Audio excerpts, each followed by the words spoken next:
How many of you deal with difficult people in your life every day? I don't know about you, but I deal with difficult people in my practice all the time. I don't enjoy dealing with difficult people. They can be very stressful and they can be hard to deal with. But one of the things that I have found is knowing why they're difficult and where that comes from. Understanding the dynamics of this individual can be very helpful. For instance, difficult people tend to have a lot of insecurity. They cover it, and that's part of their being so difficult. They might appear as porcupines, and they're not the kind of person that are warm and fuzzy or that you're going to want to hug.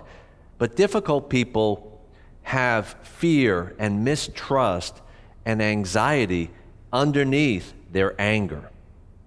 It helps to know that. It helps to understand them in trying to manage these relationships. Difficult people can have an impact on morale and productivity, certainly in the workplace, and can also have an impact on family life. If you're not working as a team because one person continues to bring you down, then it makes it difficult to run the family unit effectively. I find that what helps me in dealing with people, difficult people, is to be able to acknowledge and accept some of what they're experiencing. Let me tell you what I mean. Validating these people's emotions and their feelings can go a long way. For instance, if there's someone that comes into my office and they're melting down, they're going ballistic over something, they're extremely angry, well, the worst thing that I could say to them is, you need to calm down. You need to relax. But if I were to say to them, I can understand why you would be so upset, or maybe I can understand it, but it's obvious that you're very angry about something. Just acknowledging their feelings can diffuse their anger.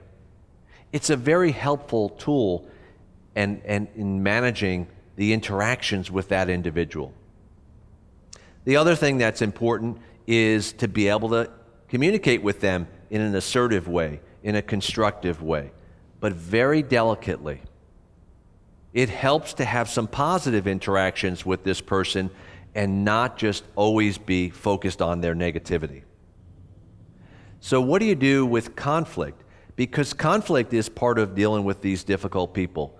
Well, one of the things that helps is to be able to acknowledge the conflict, to identify what the specific conflict is, to be able to acknowledge each other's emotions, validate those feelings, and then to be able to have a game plan, to be able to brainstorm options, to be able to negotiate and compromise solutions, and eventually implement a plan of action.